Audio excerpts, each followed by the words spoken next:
لا حول ولا قوة إلا بالله العلي العظيم. أعوذ بالله من الشيطان اللعين الرجيم. بسم الله الرحمن الرحيم. الحمد لله لا يبلغ مدحته القائلون ولا يحصي نعماءه العاد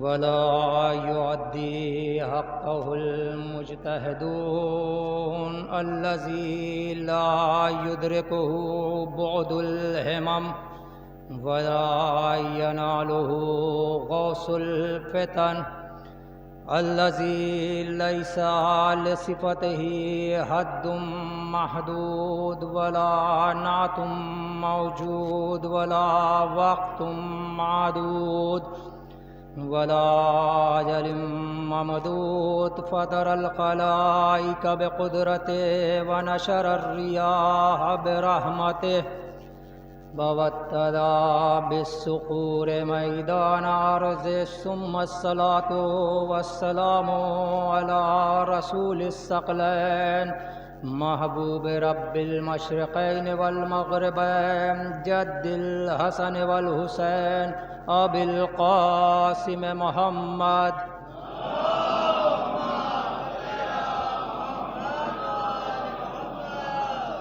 لا سيما بقية الله الأعظم بقية الله الباقي ببقاء الله وبلال الباري فوق بيت الله ودعا أهل البر والبحر إلى بيت الله.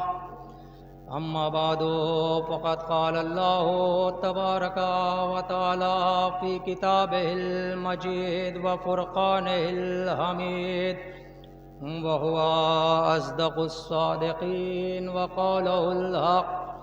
بسم الله الرحمن الرحيم.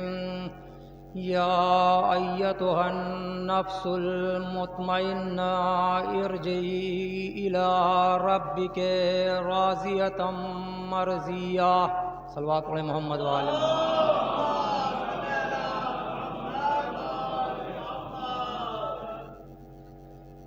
خداوند عالم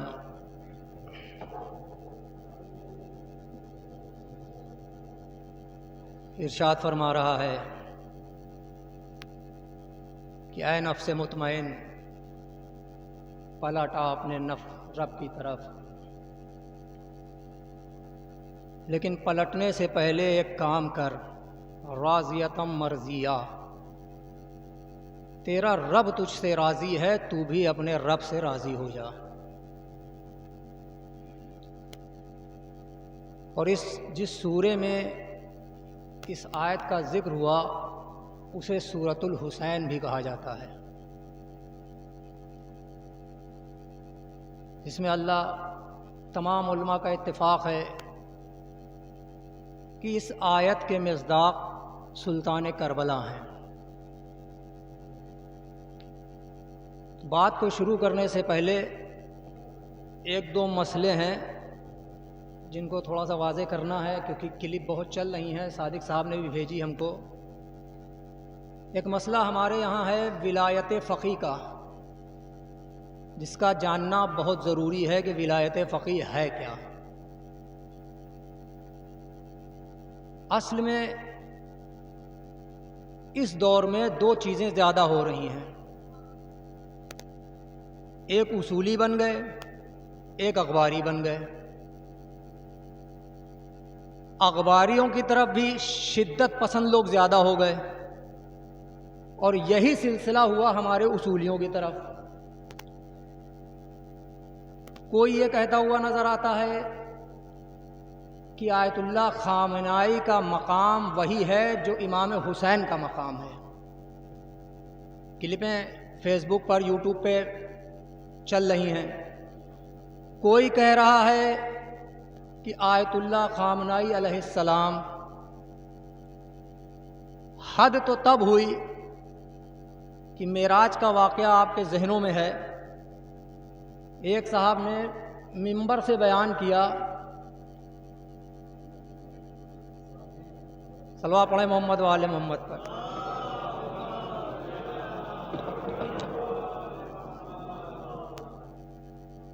انہوں نے بیان یہ کیا کہ آیت اللہ حسن زادہ عاملی نے کہا کہ جب میں نے کشف اور سیر و سلوک کو حاصل کیا اور عرفان کے منازل کو طے کیا تو میں جس آسمان سے گزرا میں نے اپنے سے پہلے آیت اللہ خامنائی کو پایا.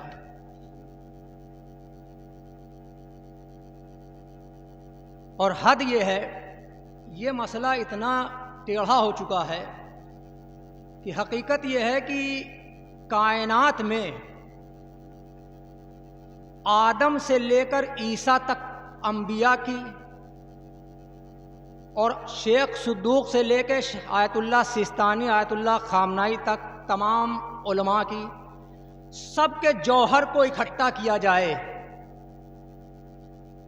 تمام انبیاء اور تمام علماء، تمام صالح، تمام شہداء، تمام صدیقین کے جوہر کو اکٹھا کیا جائے اور ایک پیکر میں رکھ دیا جائے، پھر بھی علی کی جوتیوں کی خاک کے برابر نہیں پہنچتے. پوری ذمہ داری سے مجلس لائیو چل رہی ہے، علی کی جوتیوں کی خاک کی برابری نہیں کرتے سارے مل کے. علی اس ذات کا نام ہے. خود آیت اللہ خامنائی کا بیان میرے پاس موجود ہے، ویڈیو کلپ ہے. ان کا یہ کہنا ہے کہ جب کوئی منبر سے، اسی لیے ہے کہ آپ کو درباری شورا اور درباری ذاکر اور درباری خطیبوں سے بچنا ہے. یہ عقیدے خراب کر رہے ہیں، شدت پیدا کر دی ہے ان چیزوں میں. آیت اللہ خامنائی کا کہنا ہے کہ جب کوئی میرا مقایسہ علی ابن ابی طالب یا ولی عصر سے کرتا ہے تو میں لرز جاتا ہوں. میں قمبر کے پیر کی دھول کے برابر نہیں ہوں. صلوات پڑھیں محمد وآل محمد پر.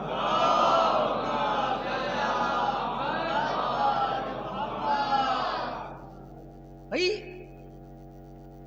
مسئلہ وہی ہے، ایک چیز ہوتی ہے اکتسابی، ایک چیز ہوتی ہے اعطائی. جب کوئی عالم دنیا میں مرجعیت کی حد تک پہنچتا ہے تو وہ علم حاصل کر کے پہنچتا ہے، اور علی وہ ہے جس کا وجود ہی علم الہی پہ ہوا. ہمارا علم ہم کچھ بھی پڑھ لیں محدود ہے، لامحدود نہیں. کائنات میں تنہا علی بن ابی طالب ہے جس نے منبر کوفہ سے کہا کہ میں عالم نہیں، انا علم اللہ فی العالمین. میں علی عالمین میں اللہ کا علم ہوں. اور یہ جو مشکل ہو رہی ہے، کیونکہ بزرگ بہتر جانتے ہیں، بچوں کے لیے ہوتا کیا ہے کہ انسان کو آنے کے بعد منبر سے وہ چیزیں بیان کرنی چاہیے جس پہ یا تو خود تحقیق کی ہو، مطالعہ کر رکھا ہو. اور دوسرا وجہ کیا ہو رہی ہے کہ دو گروپ کی وجہ سے، ایک نے یہ چاہا ادھر والوں کو پکڑ لو دکان چل نکلے گی، ایک نے ادھر والوں کو پکڑ لیا دکان چل نکلے گی. اپنی دکان چلانے کے لیے یہ ساری چیزیں، بھائی یہ مرجع ہیں، مجتہد ہیں، حجت نہیں ہیں. کائنات میں حجت صرف 14 ہیں. اور اگر یہ ولایت علی ابن ابی طالب کی ولایت کا ادامہ ہوتا تو پھر جو حجت پردے میں ہے، علی کا 11واں بیٹا، پھر اس کے پاس جو ولایت ہے وہ کون سی ولایت ہے؟ اگر علی کی ولایت کا ادامہ ہے تو وہ پردے میں موجود علی کے بیٹے کے پاس ہے، کائنات میں کسی اور کے پاس نہیں ہو سکتی. صلوات پڑھیں محمد وآل محمد پر.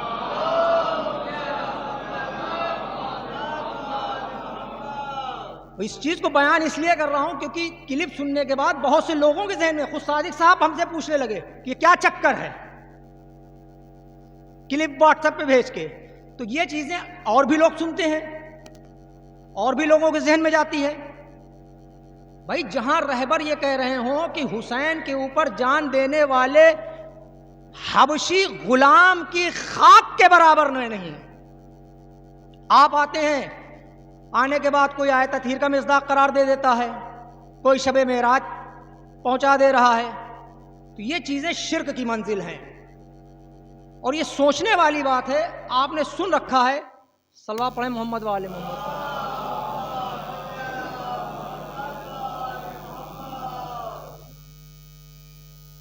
آپ نے سن رکھا ہے کہ جب کسی کا شوہر اس دنیا سے چلا جائے، کوئی عورت بیوہ ہو جائے، تو فقہ میں ایک قانون ہے کہ اس کی ایک تو عدت شروع ہوتی ہے 4 مہینے 10 دن کی. اس عدت کے دنوں میں کچھ چیزیں ایسی ہیں جو عورت پہ کرنا واجب. انہی میں ایک چیز تمام فقہ کی کتابوں میں ہے ترک الحداد. ترک الحداد کیا ہے؟ کیونکہ مثال جلدی سمجھ میں آتی ہے. ترک الحداد کیا ہے؟ کہا زینت کا ترک کر دینا. ہر وہ شے جو زینت میں شمار ہوتی ہے اس کا ترک کرنا بیوہ کے اوپر واجب عدت کے دنوں میں. اب آپ یہ بتائیں کہ جو آپ ترک الحداد کرے گی عورت ہمارے ہندوستان میں، ہمارے مانک پور میں، وہ ہمارے یہاں کے عرف، ہمارے فرہنگ، ہمارے کلچر کے حساب سے کرے گی یا ایران کے؟ بھائی ہمارے یہاں جب کوئی عورت بیوہ ہوتی ہے تو اسے سفید لباس پہنایا جاتا ہے. ایران کا فرہنگ یہ ہے کہ نکاح سفید لباس پہ ہوتا ہے. ایران کا، عراق کا فرہنگ یہ ہے کہ محرم میں لال کپڑے پہنے جاتے ہیں، ہمارے یہاں نہیں پہنا جاتا. تو جب علماء کا کہنا یہ ہے، تمام علماء کا اتفاق یہ ہے کہ جو ترک الحداد کا مسئلہ ہے زینت کو ترک کرنے کا، یہ آپ اپنے عرف، اپنے فرہنگ اور اپنے کلچر کے حساب سے کریں گے جہاں رہ رہے ہیں. اب گڑبڑ کہاں سے ہوگی؟ اگر کوئی انسان یہاں آنے کے بعد کہے نہیں ہم تو ایران مانتے ہیں، مجتہد کی تقلید کرتے ہیں، ہم تو ایران کا جو زینت شمار ہے ہم اس کو ترک کریں گے، ایسا تو ہو نہیں سکتا. کہا جہاں آپ رہ رہے ہیں. تو آج کل ہو یہی رہا ہے، وہاں کے فرہنگ کو لا کے یہاں چپکایا جا رہا ہے، یہاں چلانے کی کوشش کی جا رہی ہے. اور اس میں ہوتا کیا، بزرگان ایک مثال دیتے تھے کہ کوا چلا ہنس کی چال، اپنی چال بھی بھول گیا. بھائی آپ کہیں اور کے فرہنگ کو اپنے یہاں جب لاگو کرنا چاہیں گے تو کام سارے الٹ جائیں گے، کوئی کام صحیح نہیں ہوگا. آپ کو اپنے عرف کے حساب سے، وہاں عزاداری کا الگ طریقہ ہے، ہمارے یہاں عزاداری کا الگ طریقہ ہے. ہمارے یہاں سینے پہ ماتم ہوتا ہے، وہاں زیادہ تر منہ پہ ماتم کرتے ہیں. تو ہمیں اپنا فرہنگ دیکھنا ہے. اور یہ جو کہا جاتا ہے کہ اس منزل پہ یقین مانیے قرآن گواہ ہے. قرآن کی آیت کہتی ہے کہ علی ابن ابی طالب سنتے رہتے ہیں. تعجب یہ ہوتا ہے کہ مومنین سنتے ہیں یہ ساری چیزیں لیکن اس کے بعد بہک جاتے ہیں. علی کی ولایت کا مسئلہ ایسا ہے کہ قرآن کہہ رہا ہے کہ رسول سے کہہ رہا ہے کہ لئن اشرکت لیحبطن عملک. میرے حبیب اگر آپ نے شرک کیا آپ کے سارے عمل حبط کر لیے جائیں گے، نابود کر دیے جائیں گے. رسول سے کہہ رہا ہے اللہ. اب آپ تفسیر پڑھیں، تفسیریں کیا کہتی ہیں؟ تفسیریں یہ کہتی ہیں کہ یہاں پر خطاب جو ہے وہ رسول سے ہے لیکن مخاطب حقیقی جو ہے وہ امت ہے. بھائی رسول کوئی شرک نہیں کر سکتے ہیں، بیان رسول سے کیا جا رہا ہے لیکن حکم جو ہے وہ امت کے لیے ہے. ہوا کیا، جب رسول کو یہ حکم ہوا کہ یا ایھا الرسول بلغ ما انزل الیک من ربک، اس امر کو پہنچا دو جس کا حکم دیا جا چکا ہے.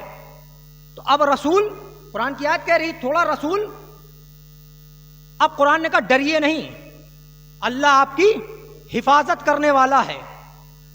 کچھ لوگ آنے کے بعد کہنے لگے یا رسول اللہ اکیلے علی کو خلیفہ بنانا، علی کی ولایت کا اعلان کرنا صحیح نہیں ہے. اگر بنانا ہی ہے، حکم اتنا ہی ضروری ہے تو کسی کو علی کے ساتھ شریک کر لیں. جیسے ہی لوگوں نے یہ کہا قرآن کی آیت آ گئی کہ اگر آپ نے علی کی ولایت میں کسی کو شریک کیا تو سارے عمل حبط کر لیے جائیں گے. یہ ہے علی کی ولایت. اور ہم آتے ہیں بنا پڑھے معراج پہ پہنچا دیا کہ جہاں سے گزرے میں نے ان کو پہلے دیکھا، امام حسین کے برابر. علی کی ولایت کے لیے کتابیں یہ کہتی ہیں کہ ولایت علی ابن ابی طالب عظیمتن، علی کی ولایت بڑی عظیم ہے. کہا کتنی عظیم؟ کہا عجزت السماوات والارض عن حملھا، اتنی عظیم ہے علی کی ولایت کہ زمین اور آسمان مل کر بھی اس کو اٹھانے سے قاصر ہیں. صلوات پڑھیں محمد وآل محمد.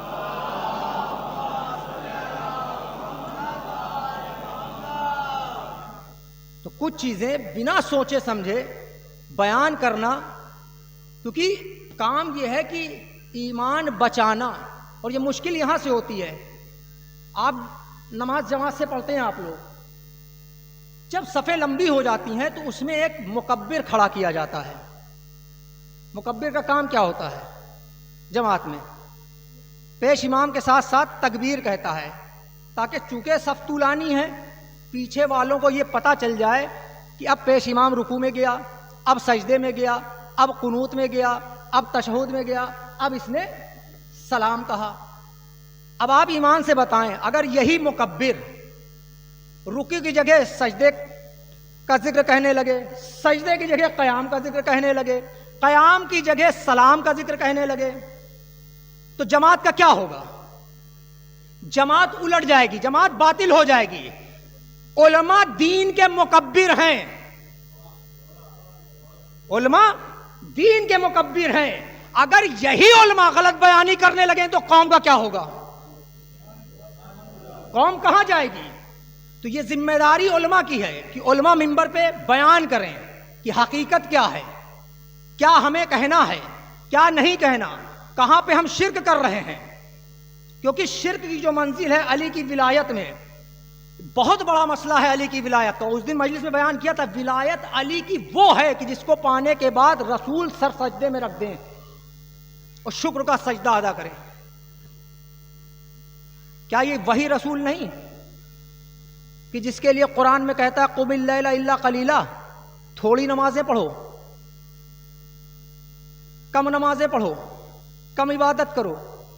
دو مقام ایسے ملے کہ جہاں پر رسول نے بنا کہے سجدے میں سر رکھا۔ ایک جگہ اللہ کا حکم ہوا، جب بطول عطا کی رسول کو تو کہا فصل، اب نمازیں پڑھو، اور جب علی کی ولایت عطا ہوئی تو رسول نے شکر کا سجدہ کیا۔ اور ہم بڑی آسانی سے، حالانکہ یہ بھول جاتے ہیں کہ ولایت فقیہ جو ہے اس کے آگے ایک قید لگی ہوئی ہے، فقیہ، فقاہت، یعنی ولایت ہے فقاہت میں۔ اور علی کی ولایت کیا ہے؟ ولایت تکوینی، ولایت مطلقہ کلیہ الہیہ۔ علی کی ولایت مطلق ولی ہے علی، یعنی بغیر کسی قید و بند کے ولی۔ کلی ولی یعنی ہر پر ولی، کائنات کے ہر ولی پر علی ولی ہیں۔ آپ نے سن رکھا ہے رسول نے کہا تھا کہ حسن اور حسین جوانان جنت کے سردار ہیں اور ان کے ماں باپ ان سے افضل ہیں۔ جن کے بیٹے علی کے بیٹے صفات میں علی، کمال میں علی، خون میں علی، پھر بھی علی کی برابری نہیں کرتے، تو ایک عام انسان علی کے برابر کیسے ہو سکتا ہے؟ سوچئے۔ اور آپ نے امام صادق سے پوچھا گیا کہ مولا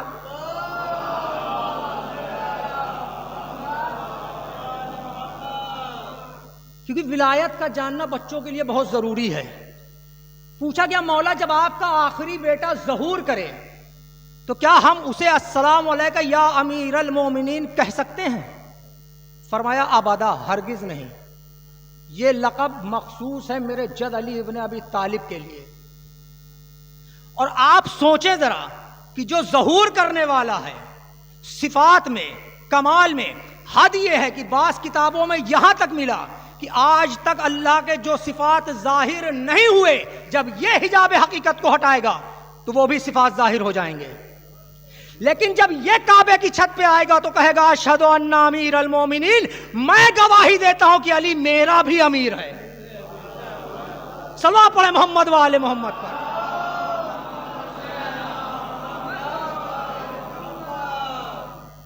علی کے جیسے کمال، اس کے لیے روایت کہتی ہیں یسمع علی شراق نعلہ اسرار التوحید۔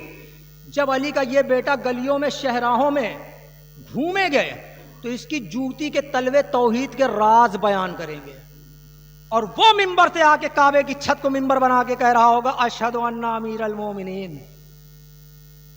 اور زیارت امیر المومنین میں جملہ ہے کہ اشہد ان شاک فیکا لم یؤمن لرسول الامین، کہ مولا میں گواہی دیتا ہوں جس نے آپ میں شک کیا وہ رسول پر ایمان لایا ہی نہیں۔ تو کوئی بھی چیز پڑھنے سے پہلے، بولنے سے پہلے، کہ بول کس کی شان میں رہے ہم، کائنات میں جتنی بھی مخلوق ہے قرآن میں اللہ سب سے کہتا ہے موتو، مر جاؤ، 14 سے کہتا ہے ارجعی، پلٹ آؤ. اور قرآن پڑھیں آپ سورہ زمر میں اللہ کہہ رہا ہے کہ اللہ یتوفی الانفس حین موتہا. سورہ زمر کی آیت ہے. کہا وہی تو اللہ ہے جو نفسوں کو موت دیتا ہے. واللتی لم تمت فی منامہا، اور جنہیں موت نہیں آئی ہوتی ہے انہیں نیند میں اپنے پاس بلا لیتا ہے.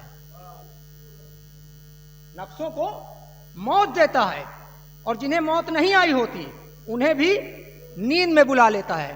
آگے قرآن کی آیت کہتی ہے فَيُمْسِكُ الَّتِي قَضَى عَلَيْهَا الْمَوْتِ، اور جن کو نیند میں بلاتا ہے اپنے پاس، اگر ان میں سے کسی نفس کو موت آنی ہوتی ہے تو ان کے نفس کو اللہ اپنے پاس روک لیتا ہے. وَيُرْسِلُ الْأُخْرَى إِلَىٰ أَجَلٍ مُّسَمًّى، اور باقی نفسوں کو قرآن کہہ رہا ہے کہ باقی کو اللہ واپس کر دیتا ہے زمین کی طرف، بدن کی طرف.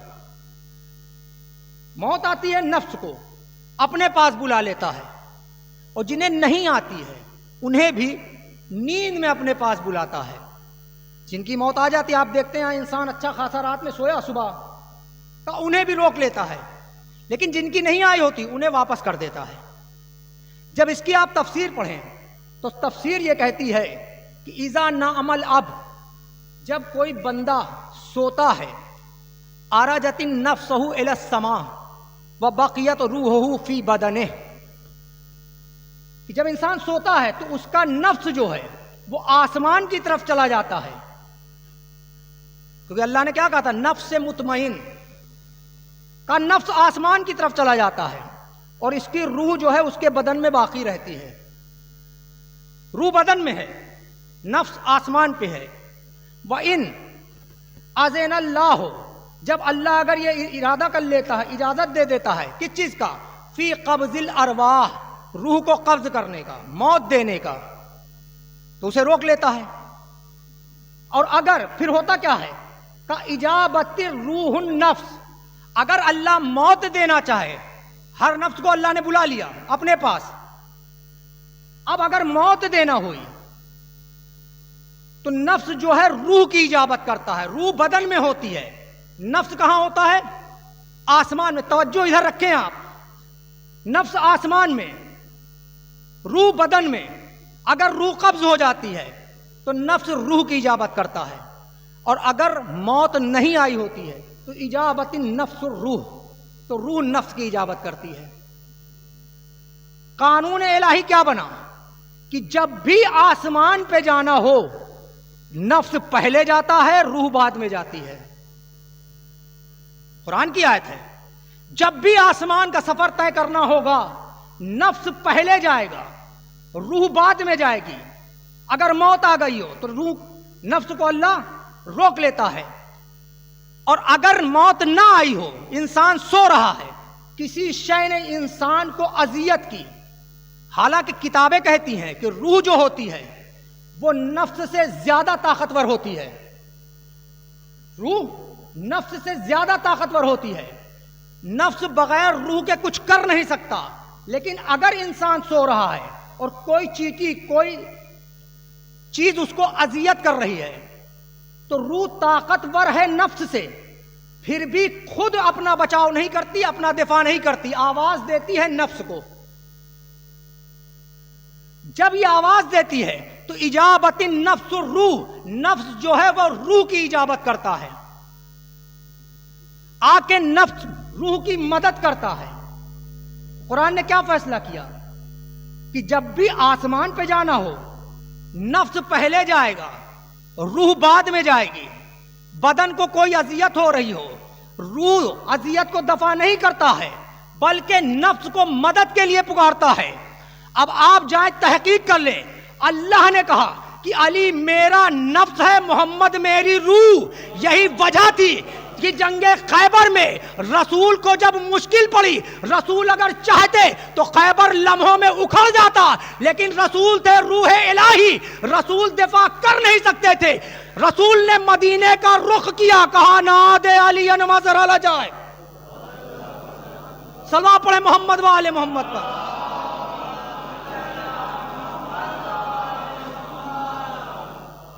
اس طرح کی بھی چیزیں سننی چاہیے. اور نفس پہلے جاتا ہے, روح بعد میں جاتی ہے.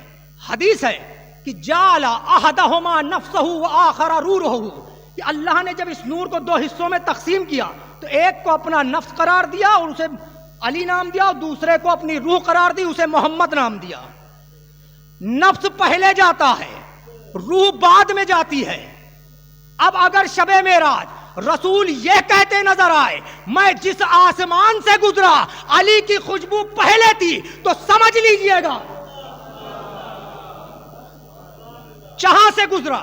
حتیٰ یہ ہے کہ آیت اللہ خمینی نے اپنی کتاب سر الصلاۃ میں, جہاں پہ انہوں نے اذان اور اقامت کے اسرار کو لکھا, وہ لکھتے ہیں کہ اذان اور اقامت بنی کیسے.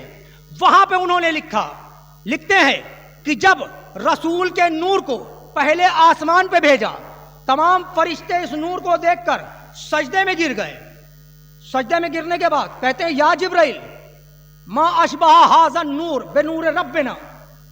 ذہن میں رہے کہ رسول کا نور ہے, رسول کا نور ہے.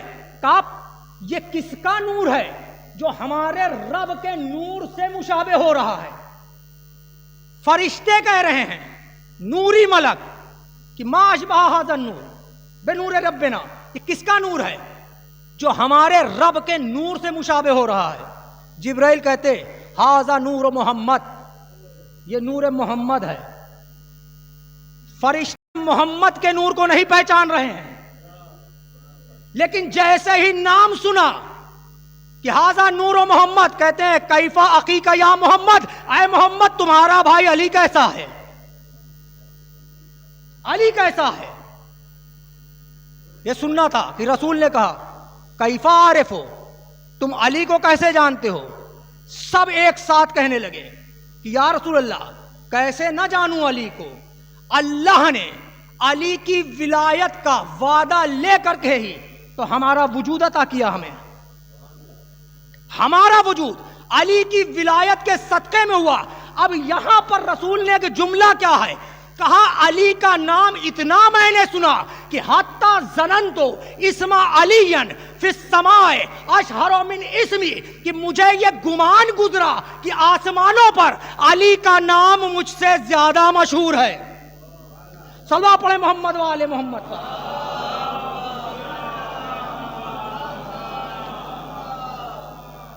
مجھ سے زیادہ علی کا نام. اس کا یہ مطلب ہرگز نہیں کہ علی کو رسول سے بڑھا دیا گیا, کہ اگر کسی کے ذہن میں یہ آئے کہ علی رسول سے بلند ہو گئے, قطعاً نہیں. رسول اس ہستی کا نام ہے. یہ جو لوگ کہتے ہیں کہ علی کو بڑھا دیتے ہیں, علی کو اللہ سے ملا دیتے ہیں, علی کو رسول سے اوپر کر دیتے ہیں, بھائی رسول سے نہ اوپر کرتے ہیں نہ اللہ سے ملاتے ہیں. یہ آپ کی کم ظرفی ہے کہ آپ یہ سمجھتے ہیں, آپ اسے اللہ سمجھتے ہیں جو علی کی فضیلت ہے. کیونکہ آپ کو یہ سوچنا چاہیے کہ علی وہ ہے جو محمد کے پیچھے یہ کہہ کے چلتا ہے کہ انا عبد من عبید محمد, میں محمد کے عبد میں سے ایک عبد ہوں, میں محمد کا عبد ہوں. تو یہیں سے سوچنا چاہیے کہ اللہ وہ نہیں جو خلق کرے, سوچنا یہ چاہیے. اور علی کا بھی یہ کمال نہیں کہ علی اللہ ہو جائے, کمال یہی ہے کہ علی بندہ ہے, کام سارے خدائی والے کرتا ہے. ہمیں یہ سمجھنا چاہیے کہ جس کا بندہ اتنا با کمال ہے اس کا خالق کتنا با کمال ہوگا. صدا پڑھے محمد و آل محمد.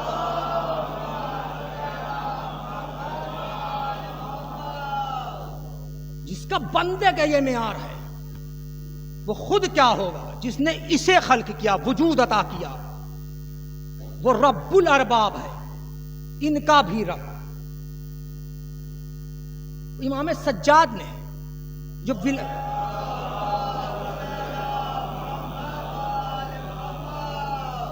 آپ نے سن رکھا ہے کہ امام سجاد نے دربار ابن زیاد میں امام سجاد نہیں بولے, بازار کوفہ میں مختصر گفتگو کی, جہاں بولی زینب کبریٰ بولی. لیکن جب دمشق کی مسجد میں پہنچے امام سجاد تو وہاں پہ ایک جملہ استعمال کیا, کہا ہم ولی امر ہیں, متولی امر الہی ہم ہیں، اس کے امر کے متولی ہم ہیں۔ ہم چھوٹے سے متولی مسجد کے ہو جاتے ہیں تو ہماری اجازت کے بغیر تالا نہیں کھلتا مسجد کا۔ یہ کہہ رہے ہیں ہم اس کے امر کے متولی ہیں، اور اس کا امر کیا ہے؟ قرآن کیا کہتا ہے؟ انما امرہ اذا اراد شیئا ان یقول لہ کن فیکون۔ ترجمہ کیا کرتے ہیں آپ کہ اس کا امر یہ ہے کہ جب وہ شے کا ارادہ کرتا ہے کہتا ہے کن فیکون، ہو جا، شے ہو جاتی ہے۔ تو لاب بیٹھے ہوئے ہیں، صاحبان علم بہتر جانتے ہیں، کیا اس کا یہی ترجمہ ہے کہ اللہ کہتا ہے کن فیکون؟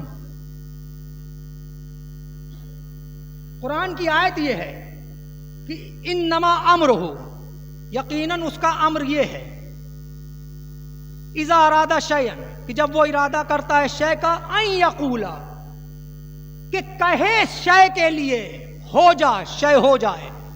ارادہ کرتا ہے کہنے کا، کہتا نہیں۔ جو کہہ دے وہ خدا نہیں، جس کے ارادے پر کائنات بن جائے اسی کو تو اللہ کہتے ہیں۔ وہ ارادہ کرتا ہے، اور امیر کائنات نے ارشاد فرمایا کہ انا امر الذی بین الکاف والنون، اس کا وہ امر جو کاف اور نون کے درمیان میں ہے، وہ میں ہی علی ابن ابی طالب تو ہوں۔ میں علی ابن ابی طالب اس کا امر ہوں، اور علی کی ذات وہ ذات ہے کہ اللہ جو ہے جہاں بھی اس نے گفتگو کی ہے، کیونکہ علی کی منزل اتنی آگے کی ہے، اس کو اس لیے بیان کر رہا ہوں تاکہ مغالطہ نہ ہو، کوئی کچھ بھی کہے یقین نہ کریے، علی کے معیار، علی کے منازل کو کوئی پا نہیں سکتا۔ عقلیں حیران ہیں، ششدر ہیں، ادراک بھٹکا ہوا ہے، کیونکہ جو عقل میں آ جائے وہ مدرکات ہوتے ہیں، علی ادراک سے پہلے کے ہیں، علی عقل میں نہیں آ سکتے۔ قرآن کی آیت ہے کہ اللہ نے کہا کہ جب ہم نے اولاد آدم کی ارواح کو خلق کر دیا تو ہم نے تمام اولاد آدم کو آدم کی صلب سے باہر نکالا، اور نکالنے کے بعد سب سے عہد لیا۔ کیا کہا؟ الست بربکم، جملہ سن رکھا ہے آپ لوگوں نے۔ کہا کیا میں تمہارا رب نہیں؟ قالوا بلا، سب نے کہا ہاں۔ یہ جو الست بربکم ہے، یہ کس نے کہا تھا؟ کس نے کہا ہوگا؟ کائنات میں سوائے علی ابن ابی طالب کے کوئی ذات ملی نہیں جس نے منبر کوفہ سے یہ کہا انا منزل الملائکۃ منازلہا، میں علی وہ ہوں جو ملائکہ کو ان کے مقام سے نازل بھی کرتا ہوں اور ملائکہ کو ان کے مقام پر کھڑا بھی کرتا ہوں۔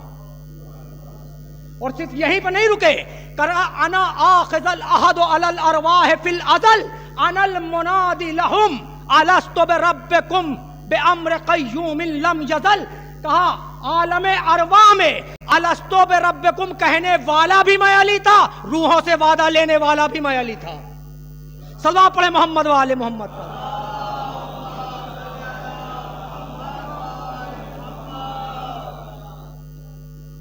یہ ہے تو ہمیں کرنا کیا ہے؟ ہمیں دو راستے ہوتے ہیں، ہمیں درمیان کا راستہ چننا ہے، امر بین الامرین، اعتدال میں، نہ افراط کرنا ہے اور نہ تفریط کرنا ہے، بیچ کا راستہ اختیار کرنا ہے، بیچ کے راستے پہ چلنا ہے۔ صلوات پڑھیں محمد وآل محمد پر۔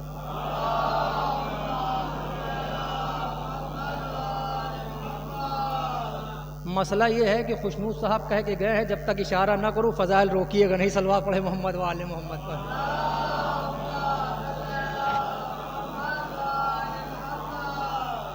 تو امر بین الامرین کے راستے پہ ہمیں چلنا ہے۔ اور امام حسین جب نکلے تھے تو کیا کہہ کے نکلے تھے؟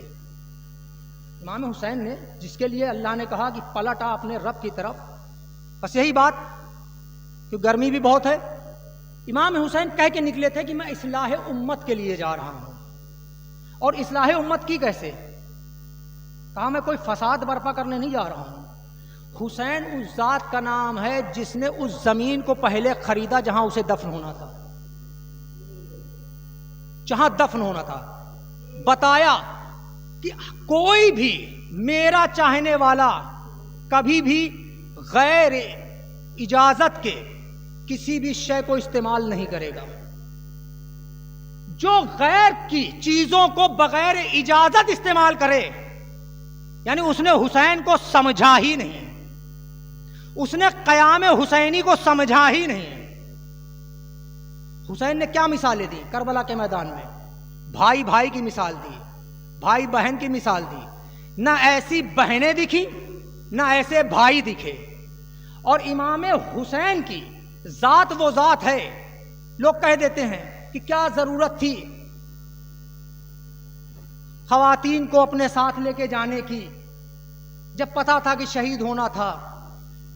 شہید مطہری لکھتے ہیں کہ کائنات میں تنہا حسین کی ذات ہے جس نے اپنے ایک قطرے لہو کو بھی رائگاں نہیں جانے دیا، ہدایت بنا دیا. کیوں؟ امام حسین اسی لیے سب کو لے کے چلے تھے، کیونکہ اگر امام حسین لے کے نہ چلتے، انتخاب حسینی وہ تھا کہ سید سجاد بھی ہیں، زینب کبریٰ بھی ہیں، کلثوم بھی ہیں، 4 سال کی بیٹی بھی ہے. انتخاب کیا تھا؟ جانتے تھے کہ اگر میں چلا گیا تو کل کے یہ یہی کہیں گے کہ 2 بادشاہوں کی جنگ تھی، ایک نے ایک کو قتل کر دیا، ایک فاتح ہو گیا. لے کے چلے تاکہ شہادت کے بعد جب خون بہہ جائے تو قیام کربلا اور پیام کربلا کو کوفے اور شام کے بازاروں میں زینب پہنچائے اور دمشق کی مسجد میں سجاد پہنچائے. آپ نے کبھی سوچا ہے، مجلسیں سنتے ہیں، محرم کرتے ہیں، علماء آتے ہیں، کہ کیا وجہ تھی کہ کربلا سے جب قیدی بنا کے لے جایا جانے لگا، کوفے میں زینب کبریٰ نے خطاب کیا، ام کلثوم نے خطاب کیا بازار میں. حد یہ ہے کہ جناب سکینہ نے خطاب کیا، لیکن سید سجاد بولے بھی تو بہت کم. دربار ابن زیاد میں پہنچے، وہاں بھی علی کی بیٹی نے خطاب کیا، سید سجاد نے خطاب نہیں کیا. لیکن جب دمشق کی مسجد میں پہنچے شام میں، اب وہاں زینب کبریٰ نے خطاب نہیں کیا، وہاں کائنات کی حجت کھڑی ہوئی اور اس نے خطاب کیا. کیا وجہ تھی کہ جو سید سجاد کربلا سے لے کے کوفے بازار میں ابن زیاد کے دربار میں خاموش رہے، مسجد میں کیوں خطاب کیا؟ یہ چیز پوری توجہ سے سنیے گا. شام کا جو ماحول تھا وہ ماحول تھا کہ تقریباً 40-45 سال سے وہاں پر علی کے اوپر سب و لعن کیا جاتا تھا. آپ نے سن رکھا ہے جناب عبد مناف، ان کے 2 بیٹے تھے، ایک ہاشم، دوسرے عبد الشمس. سنیں، ایک ہاشم، دوسرے عبد الشمس. عبد الشمس جو تھے، ان کی ایک بیٹا ہوا امیہ، امیہ کا بیٹا تھا حرب، حرب کا بیٹا تھا ابو سفیان، ابو سفیان کے 2 بیٹے ہوئے جس میں سے ایک کا نام ہوا معاویہ، دوسرے کا نام ہوا یزید. اور پھر یزید کا، معاویہ کا ایک بیٹا یزید، اور پھر یزید کے بیٹے کا نام معاویہ. اس سلسلے کو بنی امیہ کہا جاتا ہے. یہ جو سلسلہ ہے اسے بنی امیہ کہا جاتا ہے. اور ادھر جناب ہاشم سے عبد المطلب ہوئے، عبد المطلب سے جناب عبداللہ اور ابو طالب ہوئے، جناب ابو طالب سے علی ابن ابی طالب، جناب عبداللہ سے رسول خدا، رسول خدا سے جناب سیدہ، اور جناب علی ابن ابی طالب سے حسن اور حسین. اسے بنی ہاشم کہا جاتا ہے. تو شام جب فتح ہوا، بس یہی آخری بات، کیونکہ یہ چیزیں جاننا بہت ضروری ہے. تاریخ صرف مجلس، قلب صادق صاحب مرحوم کا کہنا تھا کہ کامیاب مجلس وہ نہیں کہ جس میں چھپر پھاڑ نعرے لگیں، کامیاب مجلس وہ ہوتی ہے جس میں سے کچھ پیغام مل جائے، جس میں کچھ حاصل ہو.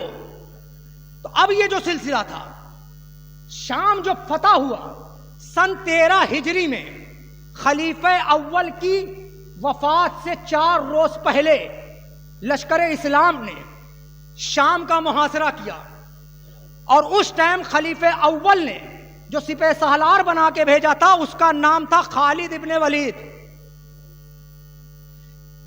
حصار کیا ہوا تھا، 4 دن بعد ان کی موت ہو گئی۔ اب جب ان کے بعد خلیفہ دوم تخت پر آئے تو انہوں نے سپہ سالار کو بدل کے اپنا سپہ سالار بھیجا جس کا نام تھا ابو عبیدہ۔ ابو عبیدہ 14 ہجری میں، پوری توجہ رکھیں کہ سجاد کہتے کسے ہیں؟ حسین کے مقصد کو جو بچا لے جائے اسے سجاد کہتے ہیں، اسے سید سجاد کہتے ہیں۔ ہم بس سنتے ہیں بیمار کربلا، بیمار کربلا ایک تصور بنا ہوا ہے۔ تو جب سن 14 ہجری میں فتح ہوا تو جو حاکم ہوتا تھا آج کی طرح نہیں تھا، جب تاریخ آپ پڑھیں تو معلوم ہوتا ہے کہ جیسے آج ہوتا ہے ہر ملک کا پرائم منسٹر الگ، اس ٹائم حاکم ایک ہوتا تھا اور وہ گورنر اپنا مقرر کر دیتا تھا۔ جب یہ اس نے فتح شام ہوا تو انہوں نے اپنا گورنر بنا کے بھیجا یزید کے بھائی ابو سفیان کے بڑے بیٹے یزید کو۔ سن 18 ہجری تک یہ وہاں کے گورنر رہے۔ سن 18 ہجری میں ان کی مرض سے موت ہو گئی۔ ان کی موت کے بعد ان کی جگہ پر دوسرے خلیفہ نے گورنر بنایا معاویہ کو۔ کس ہجری میں؟ سن 18 ہجری میں معاویہ گورنر بنے۔ اب اس وقت سے سن 35 ہجری تک، خلیفہ سوم کی وفات کے وقت تک معاویہ وہاں کے گورنر تھے۔ اس کے بعد جب امام علی کی خلافت آئی تب بھی انہوں نے تخت چھوڑا نہیں۔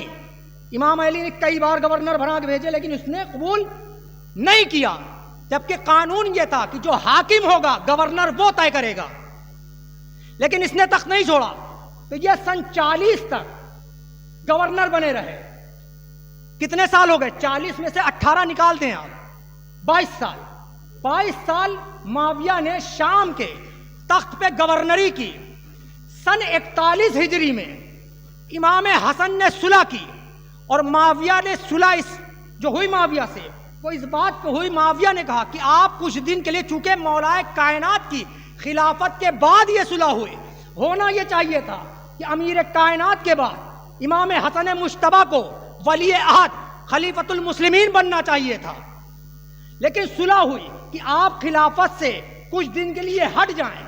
اسی بات پہ جب صلح ہوئی تو اب یہ جو ابھی تک گورنر تھا یہ بن گیا مسلمین کا حاکم، اور یہ مسلمین کا حاکم رہا سن 60 ہجری تک۔ کتنے سال ہو گئے؟ 20 سال۔ ادھر اس نے گورنری کی 22 سال، اور 4 سال اس کے بھائی نے گورنری کی، 26 سال۔ 20 سال حاکم بن کے شام پہ حکومت کی، کل ہوئے 46 سال۔ کتنے سال؟ 46 سال۔ ان 46 سالوں میں کتابیں پڑھیں، اسی لیے کہا جاتا ہے کائنات میں سب سے مظلوم ذات اگر کسی کی ہے تو وہ ہے علی ابن ابی طالب کی ذات۔ ان 46 سالوں میں ممبروں سے علی کو سب و لعن کیا جاتا تھا، قنوت میں علی کے اوپر سب و لعن کیا جاتا تھا، نماز جمعہ میں 40 مرتبے علی پہ سب و لعن کرنے کا رواج تھا، اپنے اعمال و عمل صالح میں اضافے کی نیت سے کہ زیادہ ثواب ہوگا، زیادہ ثواب ہوگا۔ اب آپ سوچئے، توجہ ادھر رکھیں، وہ سید سجاد جو کوفے کے بازار میں نہیں بولے، ابن زیاد کے دربار میں نہیں بولے، لیکن جب شام پہنچے ہیں تو دمشق میں جب اس نے سید سجاد کو اس طرح سے معرفی کرایا کہ یہ ایک خارجی جوان ہے۔ خارجی کہتے کسے ہیں؟ خارجی اسے کہا جاتا تھا کہ جو انسان حکومت کے خلاف خروج کرے، لوگوں کو پتہ ہی نہیں تھا کہ یہ ہے کون، خارجی جوان بنا کے انہیں مسجد میں پیش کیا گیا، اور اس نے یزید نے ایک خریدا ہوا خطیب بلایا۔ خریدے ہوئے کئی مسئلے یہاں پہ حل ہوں گے، توجہ رکھیے گا۔ خریدا ہوا خطیب بلایا. اب اس خطیب کو منبر بھیجا گیا. اس نے وہی کام شروع کیا. بنی امیہ کی شان میں جو فضیلتیں ہو سکتی تھی اس نے بیان کرنا شروع کی, اور امیر کائنات اور اہل بیت کی شان میں سب اعلان کرنا اس نے شروع کیا. اچانک کونے سے ایک جوان اٹھتا ہے اس دمشق کی مسجد میں, اور تاریخ کہتی یہ ہے کہ مسجد میں اتنا مجمع تھا کہ سوئی اگر گرائی جائے تو زمین پر نہ آئے. ایسے میں جہاں 46 سال اہل بیت کو سب اعلان کیا گیا, علی کے نام پہ معاذ اللہ لعنت بھیجی جاتی تھی, وہاں ایک شخص اٹھتا ہے اور کہتا ہے ویلکا, ویل ہو تجھ پہ. تاریخ نے لکھا کہ سید سجاد کے اس جملے پر نہ خطیب کے منہ سے ایک لفظ نکلا, نہ یزید کے منہ سے ایک لفظ نکلا,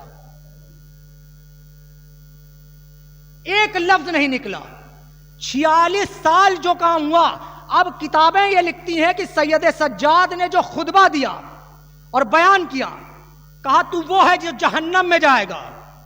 کہا انا ابن صفا والمروہ, میں وہ ہوں جو صفا اور مروہ کا بیٹا ہوں. پورا خطبہ ہے, پڑھنا مقصود نہیں. میں مکہ اور منا کا بیٹا ہوں, میں محمد کا بیٹا ہوں, میں علی کا بیٹا ہوں. اور تاریخ کہتی ہے کہ سید سجاد نے جب بیان کرنا شروع کیا کہ تو نے کسے قتل کیا, کیا میں اس کا نواسا نہیں, اس کی اولاد نہیں جس کا تم کلمہ پڑھتے ہو؟ پوری دمشق کی مجلس آنسوؤں سے رونے لگی. اب جو جملہ کتابوں نے لکھا کہ 46 سال کی معاویہ کی محنت کو جس نے 46 منٹ کے خطبے سے مٹی میں ملا دیا اسے سجاد کہتے ہیں. صلوات پڑھے محمد و آل محمد پر.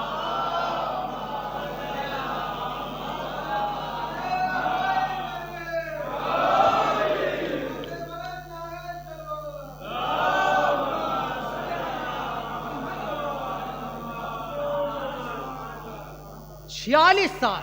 اس لیے سید سجاد نے دمشق کی مسجد میں خطبہ دیا. اور جب خطبہ دیا پہلے تو یہ اجازت ہی نہیں دے رہا تھا. جب سید سجاد نے کھڑے ہو کے, اب جب جناب سید سجاد کو اجازت ملی ہے اور جناب سید سجاد نے خطبہ دینا شروع کیا, اب اسے سمجھ میں نہیں آ رہا تھا کہ یہ کرے کیا. اس نے فوراً مؤذن کو حکم دیا, سن رکھا ہے آپ نے, اذان کہی جائے. اب آپ دیکھیں, ہے دشمن, حسین کا قاتل ہے, لیکن اسے پتا تھا کہ اگر اہل بیت کے فضائل روکنا ہے تو سوائے ذکر خدا کے کوئی چیز مقابلے پہ آ نہیں سکتی. اب یہاں پہ ایک چیز کہی جاتی ہے, آدھی بات, کیونکہ ہر چیز کے دو رخ ہوتے ہیں. کیا کہا جاتا ہے, ادھر اس نے اذان شروع کروائی, جناب سید سجاد نے خطبہ روک دیا, تو پتہ یہ چلا کہ جب بھی بے وقت اذان اہل بیت کی فضیلت کو روکنے کے لیے دی جائے, سمجھ لیجئے گا کہ یہ یزید کی سنت ہے, اللہ کی سنت نہیں ہے. یزید کی سنت ہے. اچھا اب یہ بتائیں آپ, سید سجاد علی کا بیٹا کیا اذان کے ختم ہونے تک رکے؟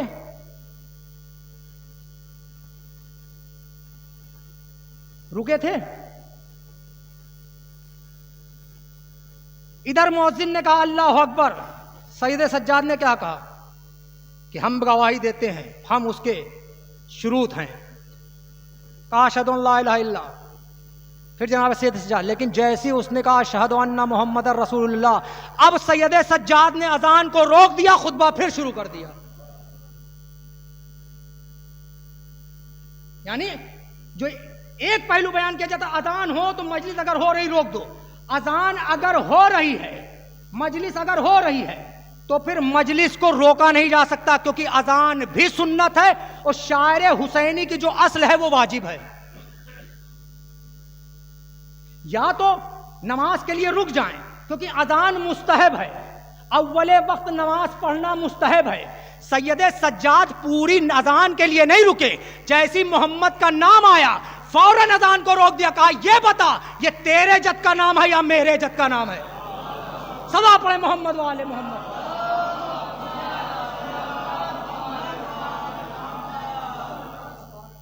یہ ہے سید سجاد.